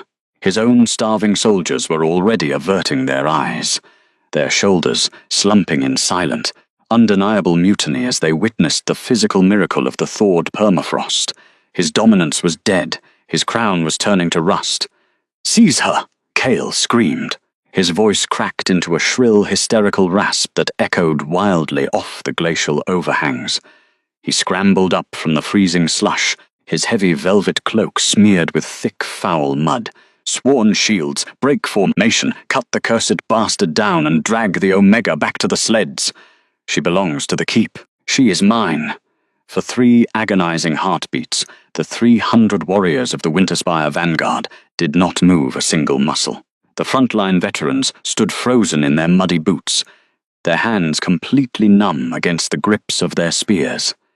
They had felt the ancient, undeniable truth of the fated soul bond washing over the valley.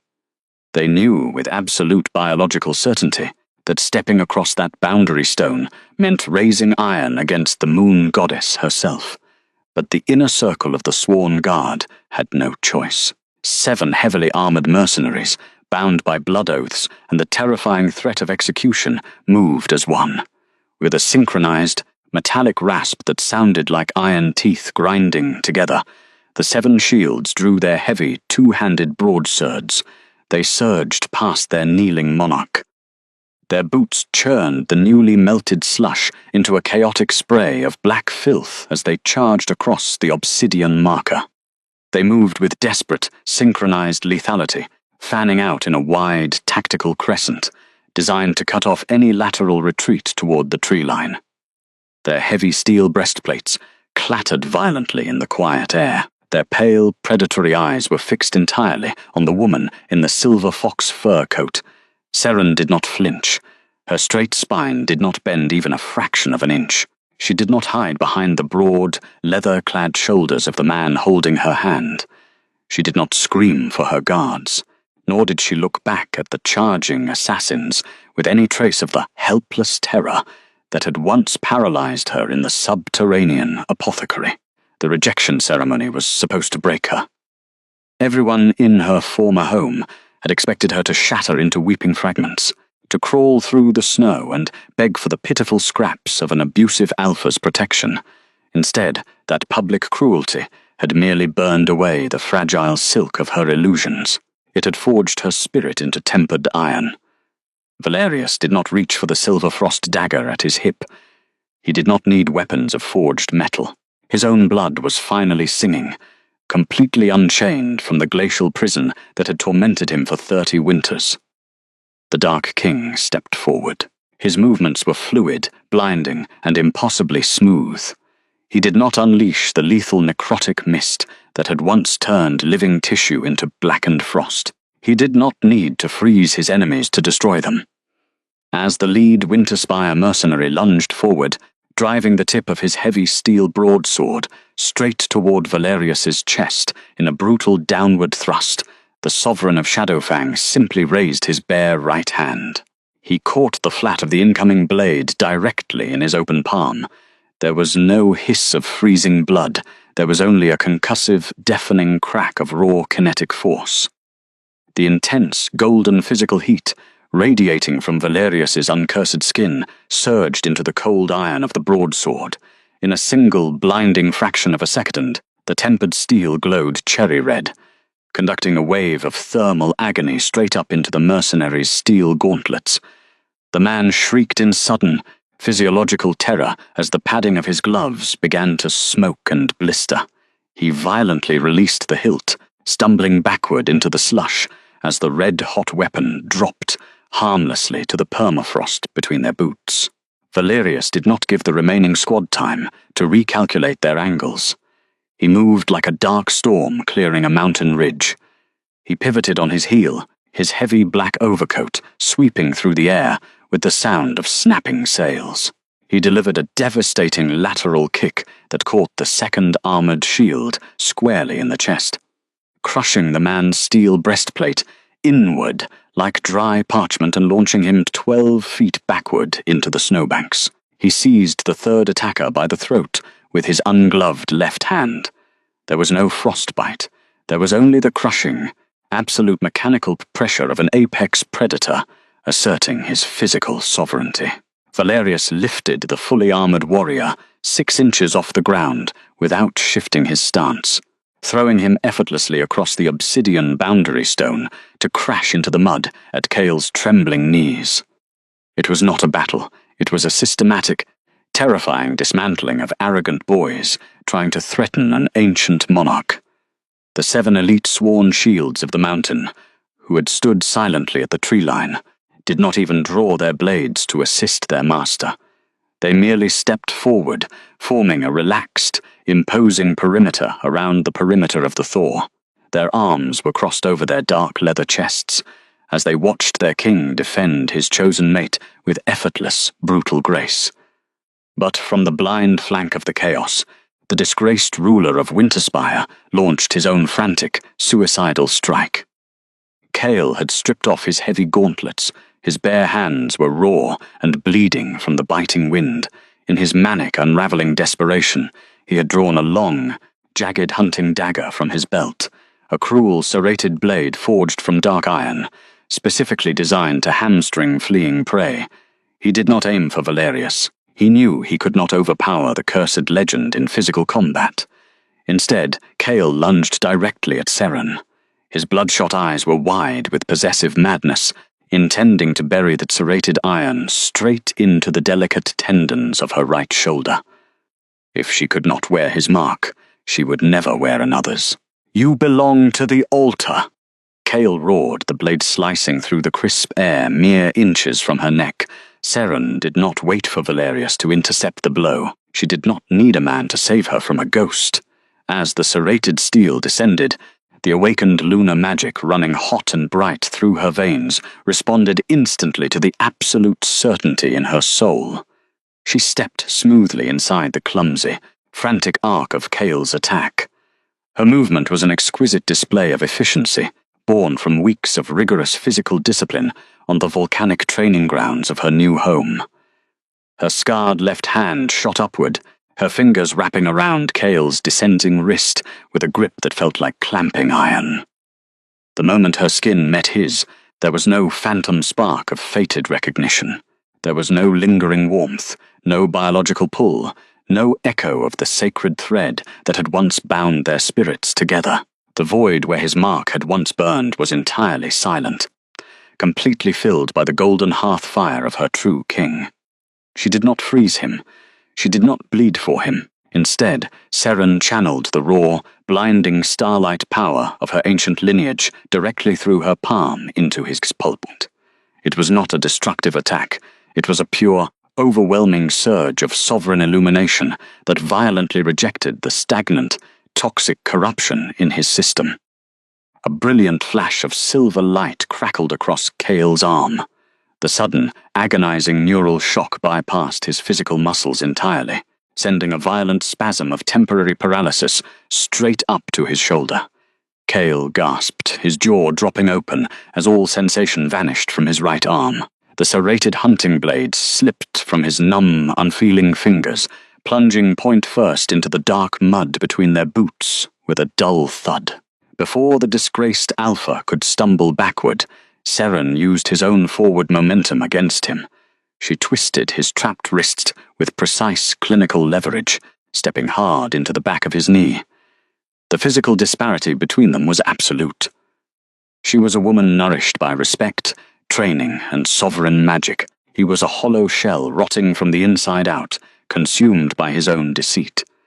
Cale's leg buckled under the mechanical pressure. He crashed down heavily onto both knees in the thawing slush, his chest heaving with ragged, wet gasps, his head forced down by the unyielding grip she held on his arm. He was kneeling before her.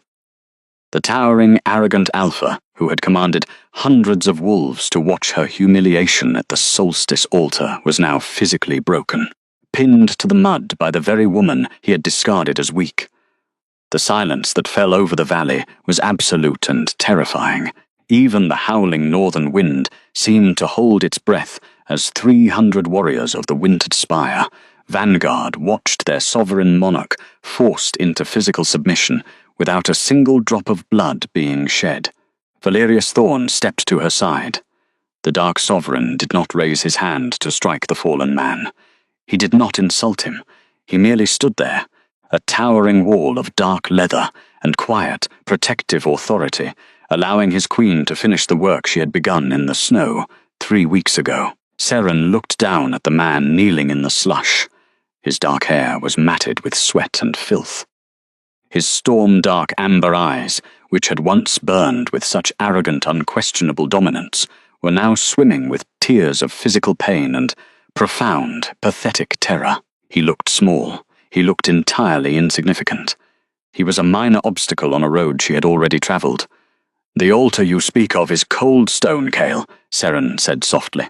Her voice was not raised, but its clear, ringing acoustic precision carried across the frozen expanse, vibrating directly against the ears of every listening veteran in the Vanguard.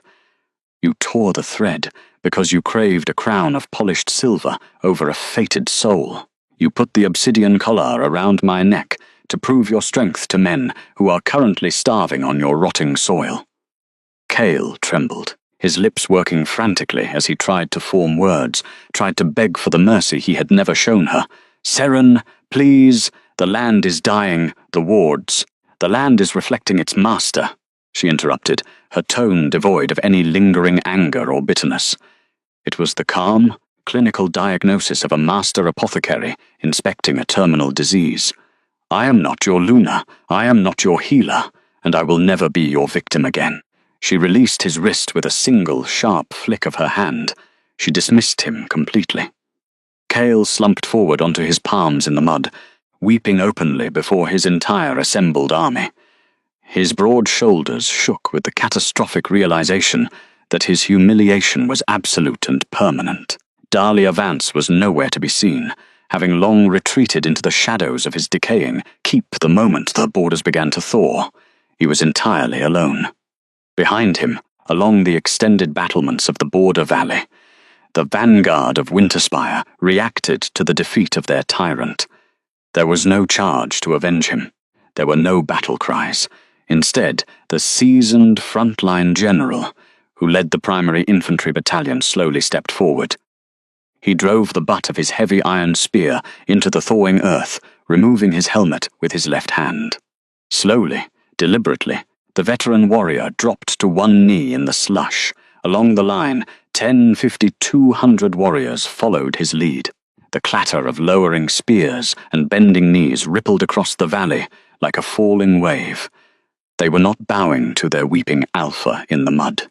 They were lowering their heads in spontaneous, reverent homage to the Starlight Queen who had spared their lives, and to the Dark Sovereign who had protected her when their own kingdom had cast her out.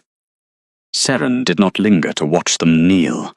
She turned her face toward the northern peaks. Valerius reached out, his warm, ungloved hand once again wrapping securely around hers, his profound gaze shining with fierce, golden clarity as he looked up at her, without another glance at the broken army or the weeping man in the dirt.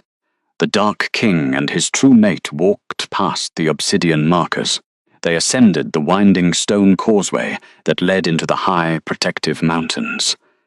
They left the borderlands behind them forever. The journey up the vertical mountain trails was not the agonizing, freezing death march Seren had endured during the solstice storm. As they crossed the inner defensive perimeter of the Shadowfang territory, the oppressive, biting chill of the northern wilderness dissolved entirely. The volcanic geometry of the mountain peaks acted as a natural thermal shield, trapping the deep subterranean warmth of the earth beneath massive basalt overhangs. The air smelled crisp and clean, rich with the scent of wild mountain thyme, damp pine needles, and the comforting, omnipresent aroma of burning cedar wood smoke drifting down from the fortress chimneys overhead. When they finally reached the summit and stepped through the towering, iron-bound gates of Shadowfang Keep, the physical transformations to the atmosphere was breathtaking. The vast, circular training courtyard, carved directly from the living black rock of the mountain, was packed shoulder to shoulder with the entire assembled population of the territory. Hundreds of hardened border warriors, scouts, apothecaries, and elders stood waiting on the stone flagstones and along the tiered battlements. Yet, unlike the freezing, hostile assembly at Winterspire, where gargoyles had stared down with indifferent eyes, and the crowd had hungered for her tears, this gathering was steeped in a profound, reverent silence. There were no iron collars waiting on velvet cushions. There were no arrogant banners of conquest. As Valerius and Seren crossed the threshold into the sunlight, a collective, shuddering exhale of awe rippled through the pack. The warriors looked at their king. A man who had spent 30 years wrapped in heavy gloves, isolating himself in dark chambers, terrified that his bare touch would bring necrotic frost to those he loved. They saw his ungloved hands tightly holding the bare, scarred fingers of the woman beside him. They saw the golden, uncursed warmth radiating from his skin, melting the frost on the flagstones wherever their boots touched. They looked at Seren.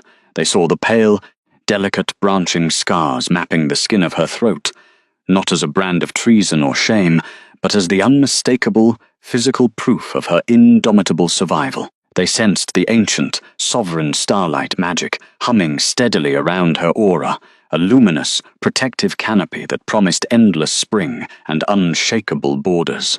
Valerius Thorn stopped at the exact center of the courtyard. The high noon sun cast a brilliant golden shaft of light directly onto the dark basalt floor. He did not drag her to an elevated altar.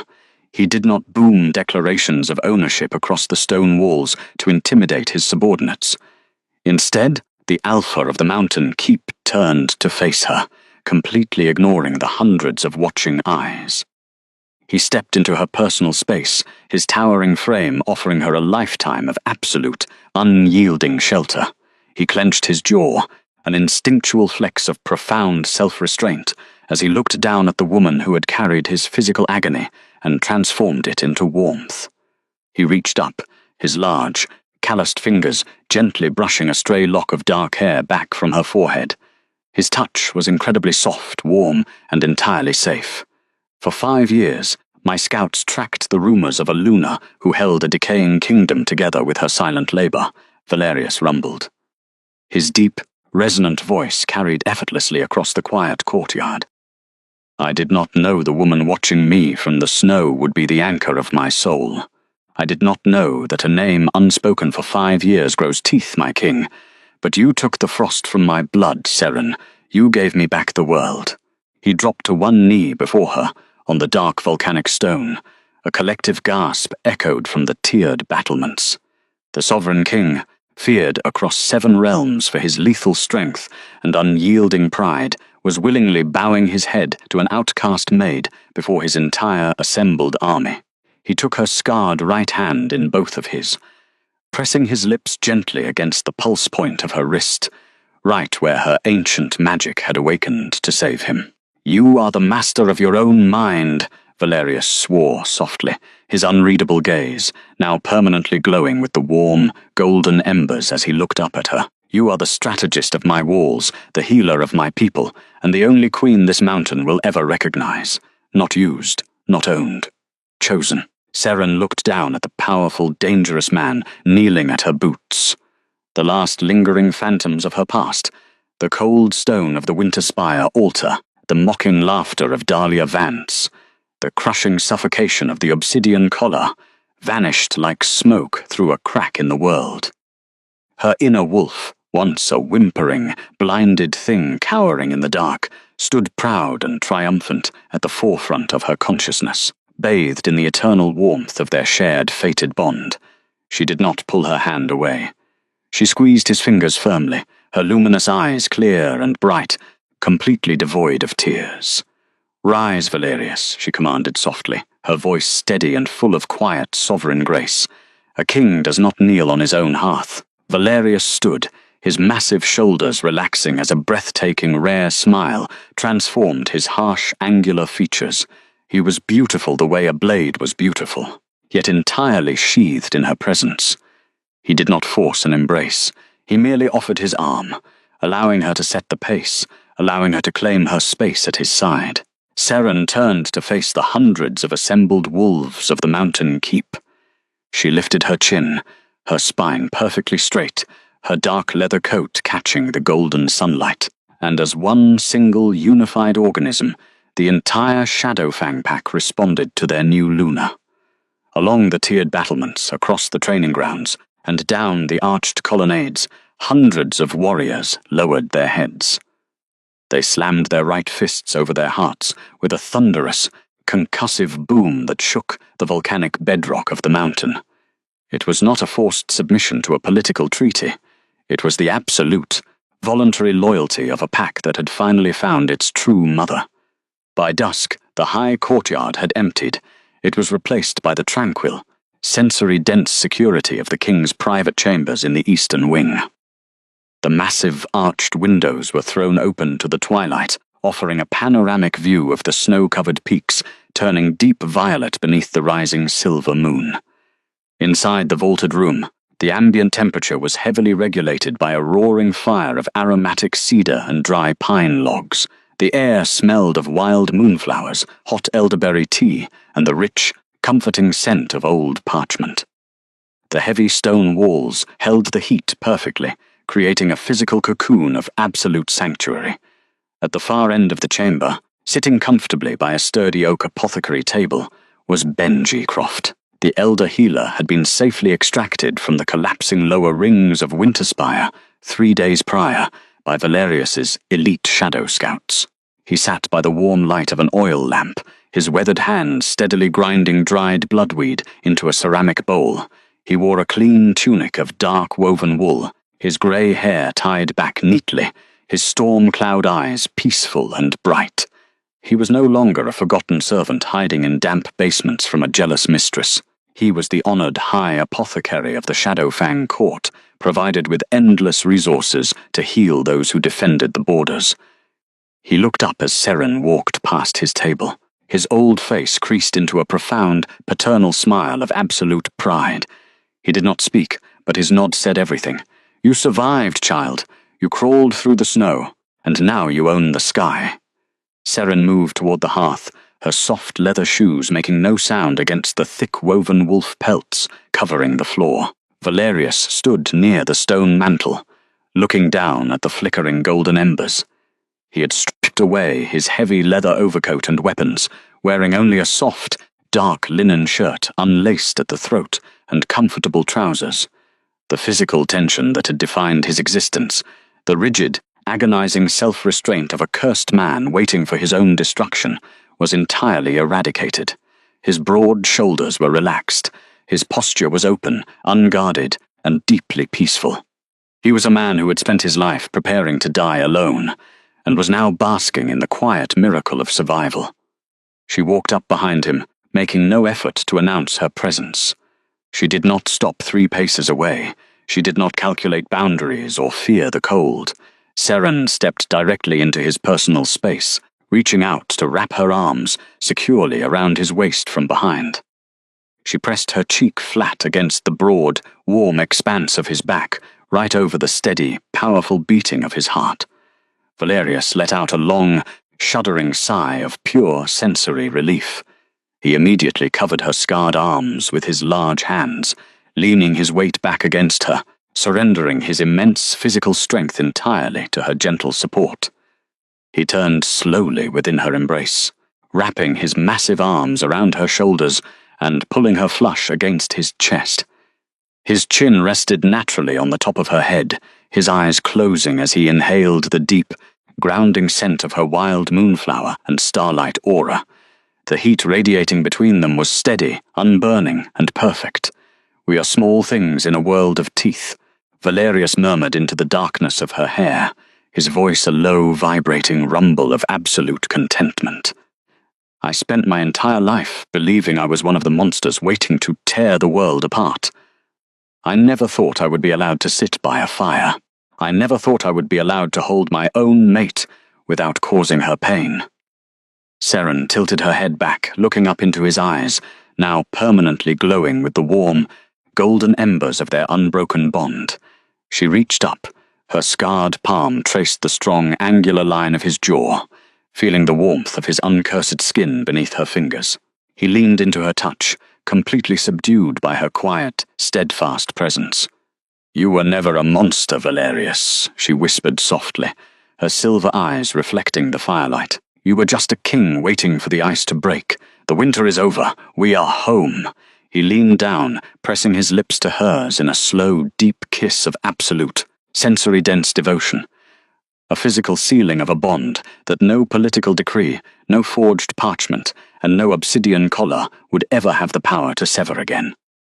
Outside their window, the mountain wind blew across the high northern ridges, but inside the sanctuary of the mountain keep, the hearth fire burned eternal, warm, bright, and completely indestructible. The frozen halls of Winterspire would eventually collapse under the weight of Cale's arrogance. Swallowed by the permafrost and forgotten by history, the throne built on public humiliation had crumbled to dust. But the legacy of the woman who walked away with her spine straight and her magic unchained would be told for generations. She had refused to be broken, she had refused to beg, and in her silence she had found the power to thaw an empire.